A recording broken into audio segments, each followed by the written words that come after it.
Hey everybody, how's it going? Hope you're having a lovely day. Today I wanted to share with you an email that I got the other day. I was happy when I got this email, but I realized that the reason that this happened wasn't because of me, it was because of you. So I figured I'd share with you what all of you helped make possible. Hi Lewis, I've been a long-time viewer. My dad is a retired veteran in Colorado. My mom has a very degenerative multiple sclerosis diagnosis. My mom has been using a combination of electric wheelchairs and mobility scooters for about 5 years now. She started with a scooter but moved to a chair as her diagnosis progressed. We recently needed to replace the shock component on the back of the Airhawk wheelchair. Discover My Mobility Michigan gave us a huge runaround and refused to sell us the component. They covered parts and repair under their first year or so of the warranty contract, but they did not have enough parts to even fulfill warranty repairs, so they wouldn't sell us the part directly or help us locate it from a third party. They were, however, keen to send out an independent repair technician at our expense to diagnose the issue that we had already identified. I told them that we live in Colorado, and since they sell to Coloradans, they must abide by HB 22-1031. The layman on the phone continued to press that there was nothing they could do. When I got a manager and reiterated the situation, also stating I would be a pain in the ass via every government organization possible, all of a sudden they changed their tune. They ended up sending my mom a new electric wheelchair just to shut me up.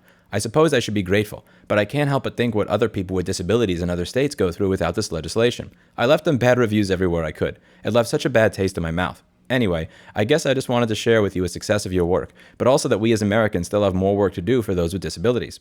There is not a shortage of businesses that will screw us over to save a buck. What is being referred to here is a law that got passed in Colorado a few years back. It was a right to repair bill for wheelchairs that says that if you're going to sell somebody a wheelchair for 10 or 20 or 30 or 50,000 fucking dollars, that you need to be able to give people the ability to repair these wheelchairs. And one of the big problems that you have is not even that you can't fix it, it's the time frame. So sometimes the manufacturer will fix it in 2 months or 3 months or 6 months.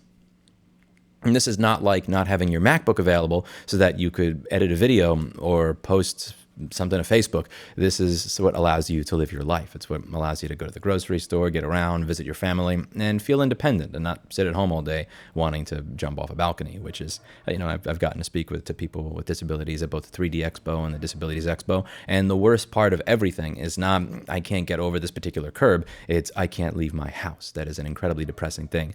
So this made me very happy to read. And when I said, my response was, I'm glad they helped you, 10 to 20K on Diana, in Colorado, well spent. Thank you for telling your story. But that wasn't my money that got spent on that lobbyist, nor is it my money that got spent on this educational document that we created that's about 80 pages long that goes over every single one of the issues that people have when they try to get their electric wheelchair fixed.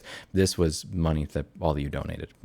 I did a fundraiser in 2021 for a right to repair to create a 501c4 nonprofit that did lobbying. And this nonprofit made something like $700,000 or $800,000 in donations. That wasn't my money.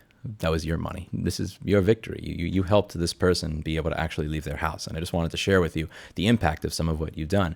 On this channel, in a video that I did last year, I went over how I've been doing this for 13 or 15 years. And when it comes to my particular industry, I've lost. Andy on Salem Techspert's channel put it perfectly. We're screwed.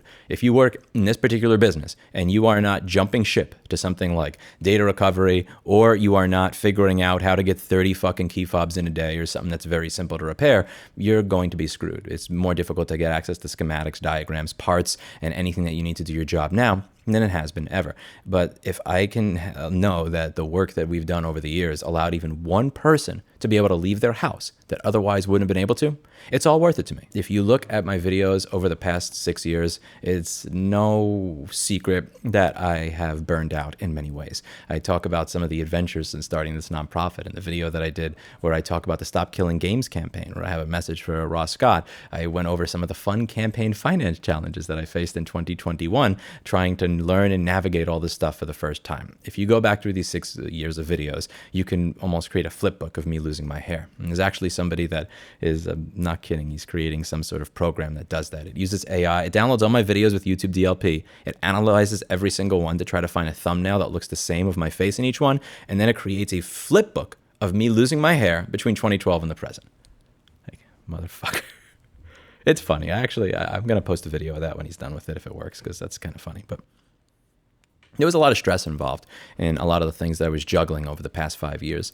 And this really makes it worth it, knowing that this wasn't a waste, that somebody was actually helped by it, that there was an impact. This is something that I've gone over a lot in the channel, and I've gone over it in a recent video. People say, why are you just complaining about something wrong?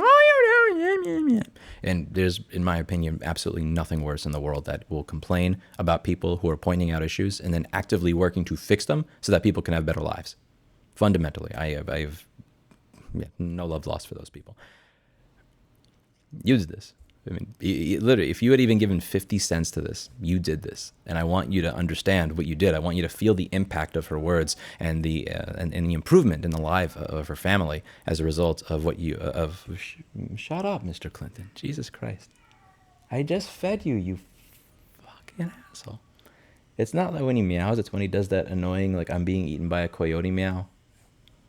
Bro, I'm right here. I'm not walking downstairs to pay attention to you. No, you can come up here. And to be clear, I'm not making this video to solicit donations because I've made the decision that once I run the money in the nonprofit out, I am not going to be soliciting more donations or doing any more fundraisers. The way that I see it is if I raised almost $1 million and I wasn't able to finish the job, I would like somebody else to have the opportunity to finish that job. I've worked closely with people like Nathan Proctor at US Perg and Kevin O'Reilly. They were great at helping choose lobbyists, and they were also great in creating educational materials and documents that go over all these issues that make it easier for legislative aides to understand our case and then make the case to the legislator directly so that they vote on this type of stuff. There are a lot of people that are working on this, and my fear is that since I'm the quote, I don't like that I'm known for this, but the right to repair person, that if I continue working on this, that I'm gonna like suck the air out of the room or suck the oxygen out of the room for everybody else. I did my best. I worked to make my mark. In some areas, I believe I won. In some areas, I believe I lost. But once it's done, I am going to allow space for other people to do that type of work. I'll still work, I'll still make videos on it, I'll still go over it, and I'll still talk to my local legislators. But I don't want you to come away from this with the idea that this is a fundraiser video, because my plans are actually quite the opposite. Admittedly, at some point, I'm trying to live a life in my late 30s going into my early 40s where maybe I'll lose just a little less hair. Just a little less hair. But the hair loss is worth it. I just wanted to share that all with you. Reading this, I read I wasn't having a great morning when I read this, and reading this meant a lot to me. See you in the next one.